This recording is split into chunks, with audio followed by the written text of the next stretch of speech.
there's a sermon outline. If you want to jot notes down here on Saul, we're going to talk about Saul. I'm going to goof this up about 20 times, so please forgive me. I'm going to call him Paul and Saul, so forgive me. In this particular one, he really is Saul. Let me give you the little history on that.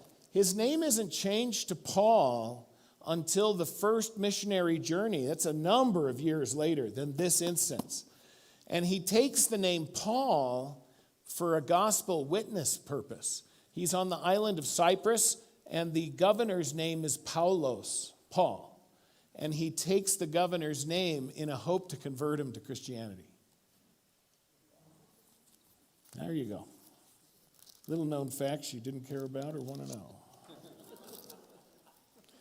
God's grace, His mercy, and His peace are yours in Jesus. Chapter 8 of Acts precedes 9, obviously, but it has the story of Saul here too. Hear these words. So the first martyr of the church is Stephen. That's my brother's name, Stephen. So he's the first martyr of the church. He bears witness to Christ as Lord and God and Savior. The Jews infuriated Jewish leaders, the Jewish religious leaders, stone him to death. That was the penalty according to the Old Testament law for idolatry, blasphemy. Executed him. Horrible way to die. And Paul was zealous about it. He was the coat holder. He held everybody's coats while they were warming up their pitching arms. That was the deal. It starts like this. Saul was there giving approval to Stephen's death. On that day, that very day, a great persecution broke out against the church at Jerusalem, and all except the apostles, right, the 11 that were left, not 12 because Judas is gone, 11, all of them were scattered throughout Judea and Samaria. Godly men buried Stephen and mourned deeply for him. But Saul began to destroy the church. Going from house to house, he dragged off men and women and put them in prison. Sometimes we forget to read that passage. Immediately after Stephen's execution, Paul is like foaming at the mouth. We're going to get these people. Then you have this interlude where these scattered disciples are now doing some work outside of Jerusalem. You can see how God uses even persecution to spread the gospel. They were scattered like seed, and the gospel went with them. But then you get to chapter 9. Meanwhile, Saul was still breathing out murderous threats against the Lord's disciples. Isn't that something, that sentence? Breathing out murderous threats. You can almost see him pacing the house. We're going to get these guys. How dare they? They deserve to die. We're going to get them. He went to the high priest and asked him for letters to the synagogues in Damascus, so that if he found any there in Damascus who belonged to the way. Now that's how the Christians were called. They're not called Christians for a little while. That comes out of the city of Antioch. They're called followers of the way. Why? Jesus says, I am the right. So I am the way, the truth, and the life. So they are followers of the way. If he found any there who belonged to the way, whether men or women, there you get that again, men or women. It's noted because that was unusual. To drag off women and imprison them, that was wrong. Even the Romans didn't do that, hardly at all. So they've got it in for us. They've got it in for us. Whether men or women, he might take them as prisoners to Jerusalem, and then he's on the way to Damascus. And there we get the scene. I wanted to show you like a video clip, to kind of illustrate this and kind of show you what I thought it could look like. And I must have watched for an hour yesterday. I could find nothing that I thought was adequate. In one of them, it's cracked me up. Here's Paul on the road. He looks like Arnold Schwarzenegger. He's, this kind of bodybuilder guy. And he's not. He has glaucoma, and he's short of stature. We know some things about Paul. He was no physical specimen. But he was filled with passion and fury and anger, and he was stinking smart. He was brilliant and articulate. And anyway, this one shows that he's on the road, and here comes Jesus. And it's like this. It's like Jesus is going like, Saul. And I'm going, there's no way. I think Jesus is ticked. Personally, it comes off very personal. Saul, why do you persecute me? As a kid, when I first started reading that as a young man, what in the world? What in the world? So I had a hard time. And then you know what the best rendition I found? Was one my wife sang in. Are you familiar with All Northwest Choir? This is kind of geeky fine art stuff. But All Northwest, Idaho, Washington, Oregon, and the part, I think it's Montana is included in that too. Maybe Alaska too. I think Alaska. Because my wife sang in it when she was in Alaska in high school. And so we have a record. Do you know what that is? And so I remember when I was dating her, my wife is one of the most humble people you would ever hope to meet. And I find this album in a stack of things, All Northwest Choir. I said, "What's this?" "Oh, I was a choir I sang in." Well, I come to find out it's this huge deal. It's this big deal. I mean, it's like the all-star of, if you're into fine arts, right? You know, I mean, if you're into fine arts, it's awesome. So both our daughter and son sang in All Northwest. So we put it on. I put it on. And the very first one is this, the conversion of Saul. And it's by I think he's Norwegian or Swedish or something. And it's very cool. They read those things I just read you. Saul was still breathing out murderous threats as it rumbled with all these voices. And then all of a sudden the whole choir just goes, "Saul!" And I said, "That's it. That's the one. Why do you persecute me?" It's like Jesus says, "I'm in the road. You can go no farther, not an inch farther, no more. You're done. What are you doing?" And here's the thing. This is the reason. So I got 4 things I want to share with you from this text that I think at least they spoke to me. I hope they bless you, even if just one does or something. It's very interesting. Paul isn't defensive at Saul, forgive me. Saul is not defensive or anything. It's not like, "What do you mean? You're an idolater, you're a blasphemer, you're a false god, blah, blah, blah." He doesn't do that. He doesn't say, Jesus says why, and Paul says who. Who are you? Who are you, Lord, Master? He wasn't acknowledging him as God yet, but as someone above him. Who are you? Here's the why Paul asked that, because the seminal question for Jews was this: who are you? Because if you are, in fact, the Son of Man that Daniel talks about, if you are the incarnate Son of God, if you are God in the flesh, if you are in fact God, that changes everything. If I am fighting against the Christ, the Messiah, I got to stop. And not just stop, but throw it into reverse. Dudes, how about you guys? You guys good about directions and stuff? I got to tell you some directions and driving stories, okay? So Teresa and I used to go from Seattle to Coeur d'Alene all the time, make that drive. You can make it now. I could make it now in probably, 4 hours. It used to take 6 hours. When I'm old enough to remember 55 mile an hour speed limits, okay? So it took forever. But, I never wanted to stop at a rest area. Never. Finally, my wife says, "I got to stop. I had 2 cups of coffee. Come on." Boom.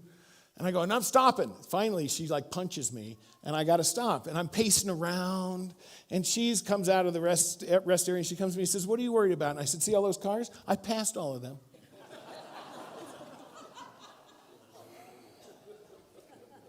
And then when you get there, it used to be like directions, right? People give you directions.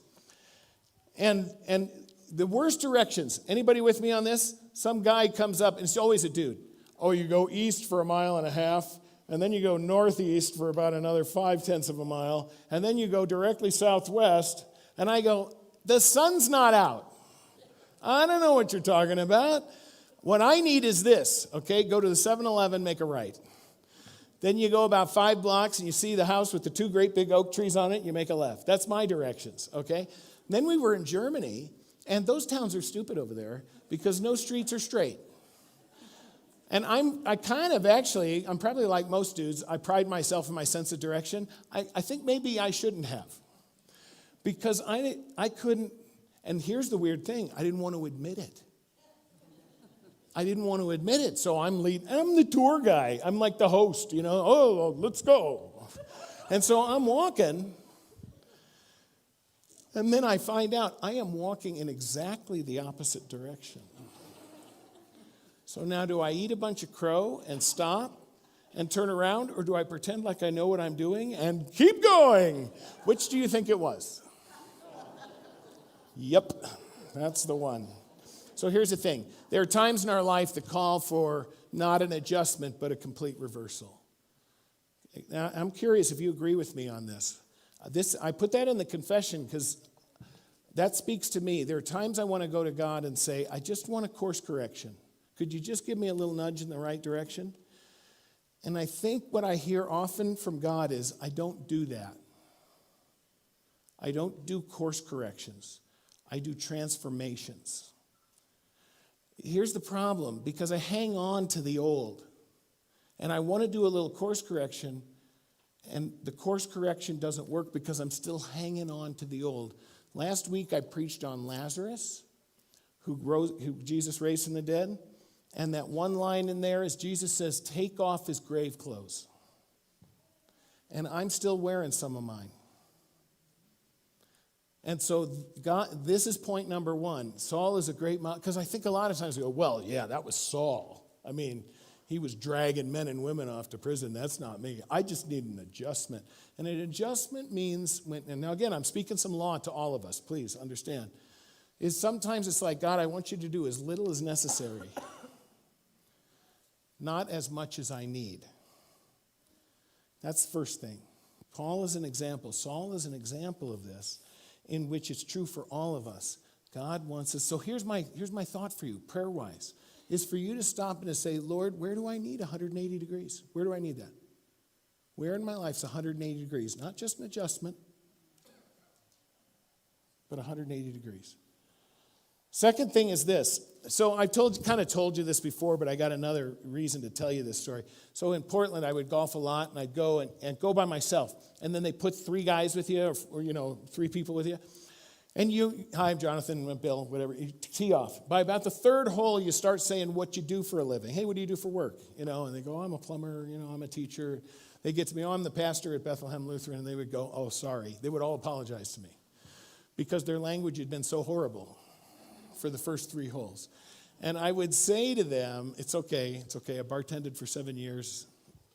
You ain't said anything I ain't heard. But I would then say, but you know what, guys? You should come hear me sometime. You should come to the church. See if I push you to sleep, or see if it's, you should just come. And this is what I got. Like every time, if I walked into the church would fall down. Or God would strike me dead. Or, something like that. And you know what I would say to them? As gently as I could say it, do you think God doesn't already know all about you? I mean, that's kind of insulting to God, isn't it? And yet the joy of it is this. And yet he's still inviting you. He might have put me in front of you today to invite you to come home and to know that you are welcome, because God only welcomes sinners. If you're not a sinner, why bother? You don't need him. But if you need him, you're acknowledging that you're broken and can't heal yourself. And so the second thing that I want to do is Jesus calls out Saul by name, unmistakable. Not these other dudes with you, buddy. And sometimes Jesus is doing that. Sometimes he's calling to us because he knows everything about us and everything that our name packs. All our history, all that baggage you may be carrying, all that stuff that's back there in the back that you think nobody knows, and you know better. We all know better. He knows all of that and still says, please come. Welcome home. So Jesus knows our name and all that it bears. And here's the cool thing. Jesus loves us to use his name, doesn't he? Pray in my name, he says, in the burning bush. God comes to Moses. And Moses says, I don't know your personal name, thinking God would never tell him. And God says, oh yeah, it's Yahweh. It must have just blown him away. And God says, I want you to use my name, to pray, to praise, to give thanks. I want you to do that. But please know that I know your name also. I know your name. And so that leads me to the third one, because there's a sidebar here with Ananias. Isn't he an interesting one? We could have done a second sermon or two sermons here, called by name, right? So Saul is the one we're focusing on. But there's this other guy, Ananias. Isn't it a great scene? So Ananias is in Damascus. He gets a vision. Yes, Lord. He's like, oh, wow, I got a vision. Cool. Yes, Lord, what do you want? Go help this Saul dude. We don't like him. Because he don't like us. Right?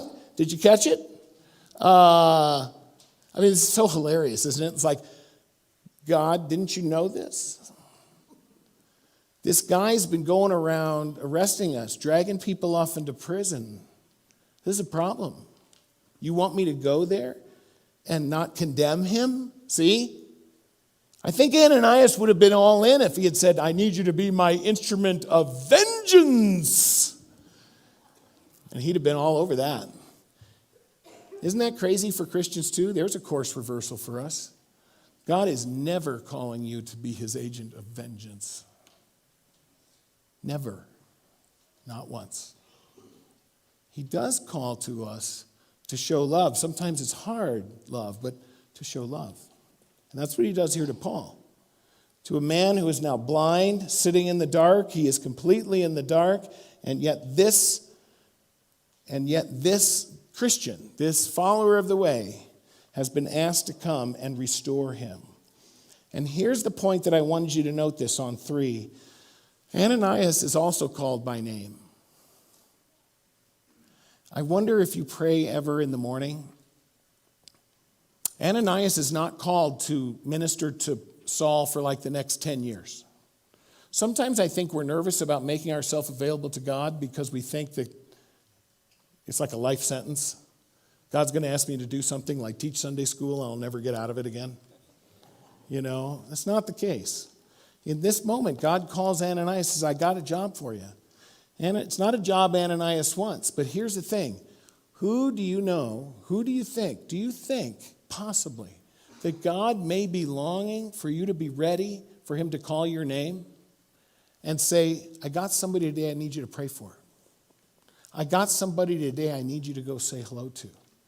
I got someone I need you to invite to the living nativity or whatever. If you're not praying that way in the morning, are you ready to hear God's voice? There's my little discipleship challenge. Pray in the morning. God, if you're going to call to me like Ananias, just make me ready. Make me ready, whatever it is. Make me ready. Because here's the cool thing, and this was the thing I had never noticed. I've read this thing 100 times, I bet. Ananias walks into the room with this declared hated enemy of the followers of Christ. And what's the first thing he says to him? Brother Saul. Hey, that is way cool. I never noticed. You get the implication? It's not, Saul, you're on probation. We're going to see if you're lying to us. It's not. It's immediate. Brother Saul. Now, does Ananias is he really feeling it? Maybe not. And yet he calls him Brother Saul. It's an immediate thing. He's not in a trial period. He's not on probation. He is longing to be part of that. And there's a little side note here I want to make. When Jesus uses the term, Saul, Saul, why do you persecute me? You know he's talking about us, don't you? Why do you persecute those who call on my name? Why do you persecute them? And so what I love about this is Jesus calls us into family. Thank you for being here today. Thank you for being part of this together where we see each other, we talk to each other, we can greet each other, we can spend some time together. And if you're joining us online, thank you for joining us that way. But I will say that, and please know this, side note, sidebar, we are never going to stop the stream. I've got colleagues that are saying, I'm quitting the stream because it makes it too easy for people to stay home. And I say, I don't care. They can stay home. I want them here. It's better here. I don't know. I'm just telling you. It's better in person. And so it's better. It's a good thing. There are important things. But if you're not going to be here, I want you there. Check it out. Last week, we had almost 650 people tune in to hear the gospel of Jesus Christ. Last week. Between all of us, in person, online. And so my point is, though, is that what God is saying, what Jesus is saying is, why do you persecute me? It's my body. It's my family. It's all of us together. He's brother Saul right now. Because Jesus knew all the past, and he knew what was to come. And he is brother Saul immediately, and so are you. And so now is a time, this is a great time. It's a way when people come that we welcome one another. We go out of our way to welcome. We invite. We go out of our way. And if someone invites you to something, accept it. Don't wait for 4 more invitations. Accept it and jump in. You never know who God is going to put in your path. Do you think Ananias thought that he was going to put the greatest missionary to the Gentile world in his path? And that became part of his life. Last point. So as we've been doing this series, God changes people's names periodically. In the Old Testament, remember Abram, and he became Abraham, father of nations, or Jacob, who became Israel, or and then Simon in the New Testament becomes Peter. They're given a new name by God, or even a nickname, like Jesus renames James and John the sons of thunder. Saul doesn't get a new name from Jesus. Or does he? Here's the cool thing. Because you know what? When you became a follower of Christ, whenever that was, an infant along the way, just a few weeks ago, whatever it is, and you might be saying, man, I wish he would give me a new name. That would be cool. That would be special if God would give me a new name. Guess what? You did get one. It was in baptism. Immediately, something like scales fell from Saul's eyes, and he could see again. He got up and was baptized. This is the last word I want to give you, and it's good news. He got a new name. It was God's name. God put his name on Saul. And when Saul got God's name, he went out and spoke in his name. So we're no longer trying to overcome our old name and all that history and all that baggage. Instead, Christ is rejoicing in the gift of his name to us. And that's the name we bear, with joy, with humility, but also with passion. To God be the glory, now and always. Amen.